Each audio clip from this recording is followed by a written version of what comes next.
Welcome back to Hold On I'm Talking, Brother. My name is Joe Greenwood, and today I'm going to talk about a very simple proposition for you listeners. And this is in relation to the upcoming cross-sport promotion of Tyson Fury versus Francis Ngannou.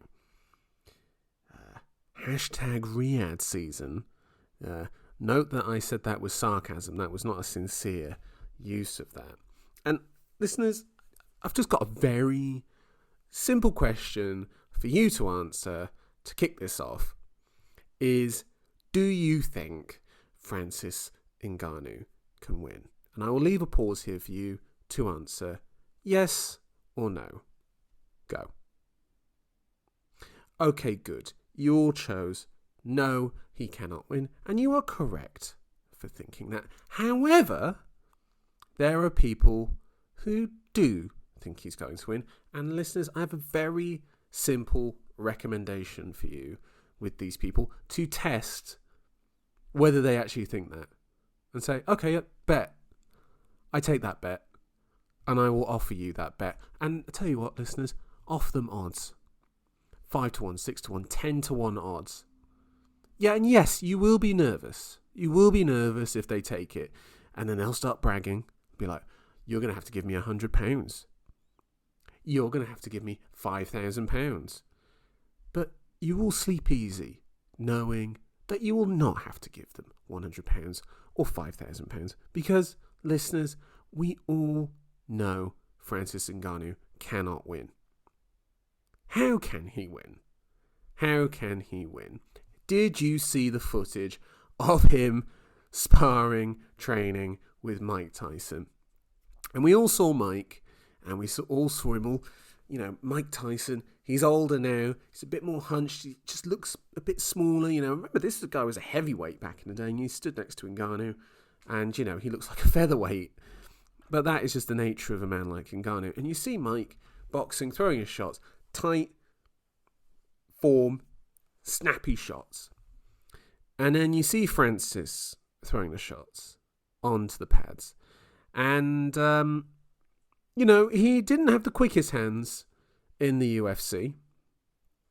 Like, if you actually watch his fights back and, tell me a fight where you're like, wow, Francis got really quick hands.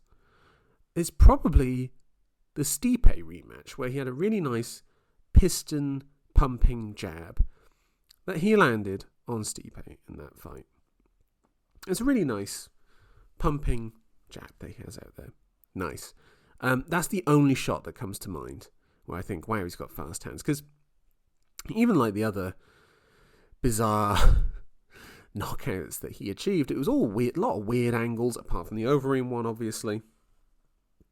But again, watch that back. Francis doesn't have crazy fast hands. What gets him that knockout is that Overeem is overextending. There's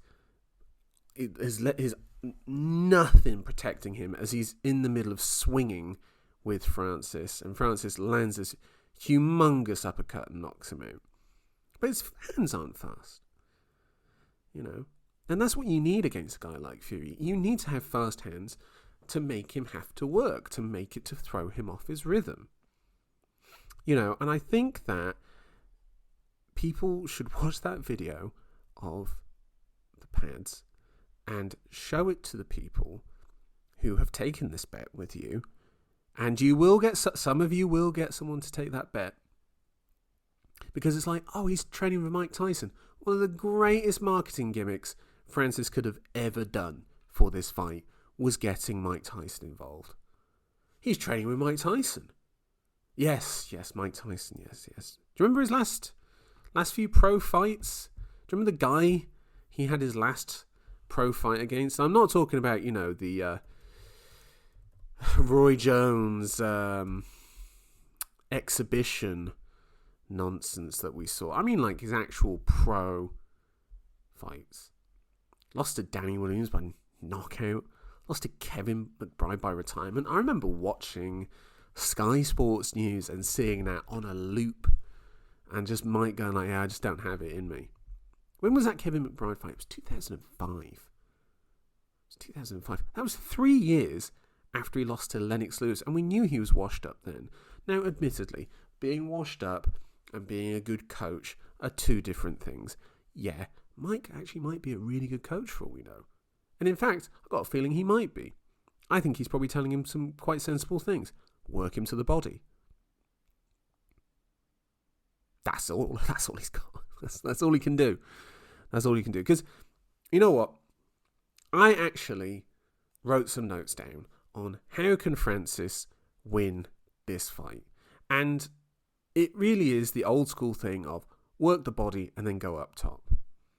You know, Fury bamboozles you with his hands and his head, and he sort of like ducks it in and out of range, and he obviously uses these openings that are only there for like half a second and then closes them, and he gets you swinging at air, and then he'll counter you from there, or he'll cut you off before you even start throwing. It's all kind of there. So what you want to do is you want to go for the thing which is the biggest, which is his torso, and which is the least mobile, which is also his torso. So you want to be landing on him there. You know, you want to be throwing jab up top, straight to the body, jab to the body. Maybe do like a double jab, jab to the body, jab up top, right straight to the body from there. You know, you just want to be working that over and over again. If you want to get in close, I mean, this is the thing, if they're getting close to each other, could Francis actually have more of an advantage in the clinch? Probably not, because, you know, it's boxing gloves and you don't actually have, like, finger grips. You can't actually get in on those grips and wrestle and clinch each other.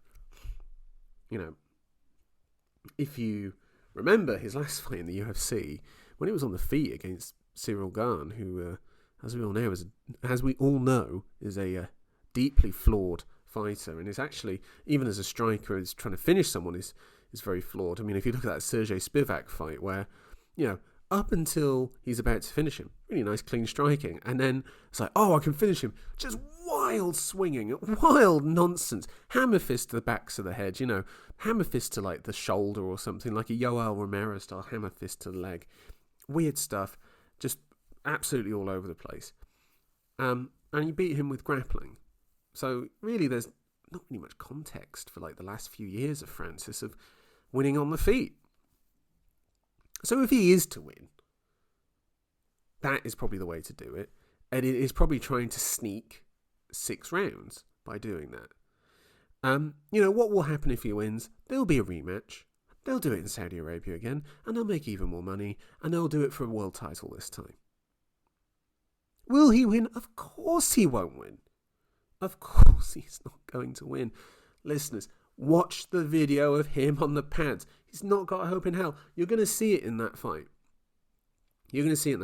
Francis up against the ropes. Tyson Fury with his absolutely monstrous arms in his face. Jab down the middle, and you're just going to see a load of space behind Tyson Fury. And that is the worst place you want to be against Tyson Fury. There's not a boxer alive that can handle Tyson Fury in that position. There is no one in this world that can do that, and you will see it multiple times in that fight. You know, we're just about a month away from it. And we need to acknowledge the situation here, which is we are going to see Francis Ngannou probably get beaten up quite badly for the majority of this fight. And maybe it'll get into like round 8, and Tyson Fury will be like, you know what, let's just go to a decision. Let's give Big Francis his nice moment. I can cruise from here. Or are we going to see Tyson Fury be like, nah, I need to put him in his place and I need to finish him. Like Floyd Mayweather did against McGregor. For the honour of Queensberry rules boxing. And what will happen if he loses, / when he loses? Well, he probably will box again. He'll probably do his 2 fights in the PFL and he'll probably just do boxing then. Like, there's no way Francis's long-term run is in MMA. I mean, the thing is that the UFC could very easily make Francis versus John Jones still to this day, because PFL is still on ESPN for a little bit longer. They could co-promote quite easily on that, and even when they're not on ESPN, when the PFL contract comes up, they can still co-promote. Why can't they co-promote? They can still co-promote if they want to do that fight. They just obviously just don't want to do that. Francis will do his 2 fights in the PFL. I believe it's a 2-fight contract, 3 at most. And then he'll just box. box Joshua maybe, a Derek Chisora, my boy Big Bang Zhang. I'd love a bit of that. I mean, Zhang would beat Francis quite badly, to be honest. All these guys probably would, apart from maybe Chisora, who is beyond washed. Beyond washed. And if Francis was to make a real fist of this, he should be fighting someone like Derek Chisora at this stage. But he's not.